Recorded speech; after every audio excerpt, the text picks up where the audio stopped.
Chapter 1, Season X. To this date, still the most controversial, the most divisive Fortnite season in history. Not even the Deku Smash, the Kamehameha, or even the Mythic Cars from Chapter 5, Season 4 can even really compare to what the mechs, the brutes did to the Fortnite community. What's the procedure?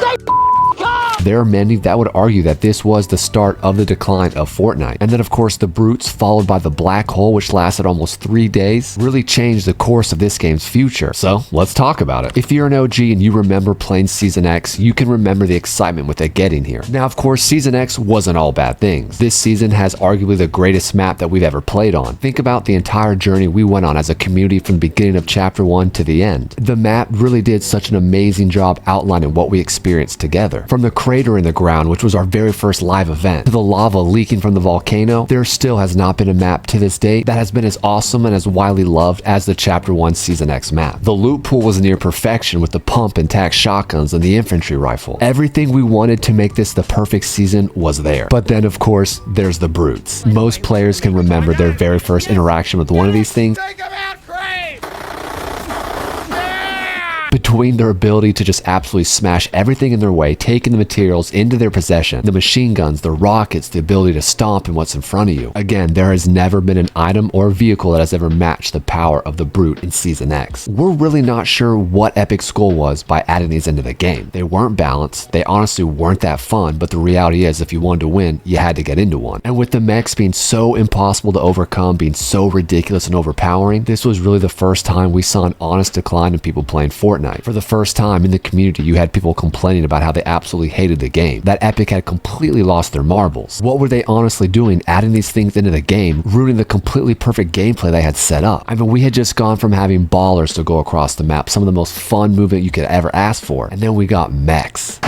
But you could really argue the mechs itself weren't really the problem. It was this new style Fortnite was moving towards. By now, it was really no secret that Fortnite, Epic Games, they were moving towards a multiverse. Even this early in their timeline, you could sense how much more they were focusing on collabs rather than creating honest, unique, innovative gameplay. And as we've seen over the last couple chapters, not only Fortnite really dive into collabs, they now rely on items like the Deku Smash, the Kamehameha, the Mythic Cars. These items that completely throw a wrench in the loot pool that completely change the way the game plays. Almost every one of my channel's viewers is not subscribed to the channel. Do me a huge favor and hit that subscription button. We're trying to get monetized. My dog and I. Fortnite once truly focused on gunplay and positioning. That coupled with the building aspect is what made it so new, so innovative, and so fun. And whether or not you believe it's because Fortnite was just trying to even out the playing field, try and welcome in new people to the game, because at this point we also recognize the skill floor and ceiling were so high that people didn't want to play the game anymore. It was nearly impossible to keep up with the little Timmies. The reality is they completely got it wrong because so many people went away from the game. And even though they really tried to fix things as soon as possible and nerf the mechs, it was honestly too late. Fortnite had become so popular by this point, it was almost becoming cool to hate the game, and this was people's first excuse to finally do so. Usually when you're addicted to something, you want to quit, you look for a reason to get away from it, and this was the first reason we had ever really been given. And for the people that kept playing, they noticed this was the beginning of the trend that had Fortnite putting things into the game that just made it feel completely out of whack, made it feel like it wasn't Fortnite at all. And whether or not you love these items or you hate them, they do represent how Fortnite has completely shifted and moved away from their original gunplay. The loot pool went from just different movement items and weapons to becoming more fantasy based. It does completely change the way the game feels if you find yourself going up against magic versus just other weapons. There are certain items in Fortnite that just break the game and there's no way around it. Fortnite has become comfortable just putting them into the game. And honestly, it makes you wonder. Sometimes you think they do it just so people complain, just so it goes viral, just so they can fix it. But it seems like this strategy might be getting a little bit old, might be wearing thin on people, which is why the introduction of Reload was so widely accepted and so widely loved. There's a massive group of people who love this game who just want to play the gunplay, just the basic game. They don't want all these new bells and whistles and this new style of game they've created. They just want Fortnite.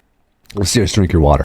Which then brings us into the black hole. The black hole was the time in between Chapter 1 and Chapter 2. And whether or not Fortnite did it on purpose to make us wait because there had never been any other game that had so much anticipation like this had, or it was absolutely necessary to upload the new map and everything coming with it. And while this was something I've never seen any other game do, completely restrict their players from accessing their game offline or on, I honestly don't know if it had the desired effect they were going for. It had no doubt gone viral. Everyone was tweeting about the black hole. Everyone was talking about, and everyone wondered when it would end. Again, nothing had been done like this. We were so intrigued. But after 3 days, there were a lot of people that just kind of got fed up and stopped caring. And with attention spans these days being so short and new habits developing and crashing so quickly, 3 days is a very long time for this new generation to completely find a new game or develop a new habit structure that had them leave the game. And yes, you can argue many of those people who left, who did find new games, probably did come back and try the new season, the new chapter. The reality is there's a lot of people who never came back and played after the black hole. And in that same notion, there's a lot of people who came back and played and thought, yeah, okay, I'm actually done with this game. And while chapter 2 was awesome and it did introduce a lot of new things, many people argued it just didn't move the needle enough and it just wasn't good enough to get them to keep playing. Again, by chapter 2, this game, when it came to society and culture, people had begun to become fatigued with Fortnite. Whether people just hated the game because they couldn't win anymore, or because Fortnite was a trend, and as we know, all trends do come to an end. Of course, with Fortnite being as large as it is today, it obviously wasn't a trend. There's not many people that can argue the game has not quite ever hit that high that it had in chapter 1, or for chapter 2 for that matter. The real problem behind Season X and the black hole aren't necessarily the brutes and the black hole, but it's the motivation behind them. It was around this time we had figured out Epic Games was very cocky, very full of themselves. They felt they could do anything and do no wrong. It almost felt like the black hole was them flexing that, yeah, we can shut the game down for 3 days and you'll still come back and play it. And that same attitude has seemed to only grow in the following chapters. There are many people that would argue Fortnite is no longer loyal to the player base, but to the people they collab with. The game has gone from the most innovative, most fun, unique game we've ever played to now just a marketing tool to whoever wants to collab and pay epic money. And yeah, we're eating it all up. While obviously Fortnite is still one of the biggest games out today, it really makes you wonder if Fortnite had done a better job of handling that transition, that last season to the new one in chapter 2. Would Fortnite have a little bit more momentum than they did today? And I guess we'll never really know. And Fortnite today is still one of the mammoths of the gaming industry, and the way things are going, it doesn't seem like that's going to be changing anytime soon. Let me know in the comments, am I completely off base? Was Season X actually a W? Was the black hole something that actually helped the game? Did you even play Fortnite during this time? Do you even remember that? As always, hit that subscription button and turn on notifications. Go out there and do something great.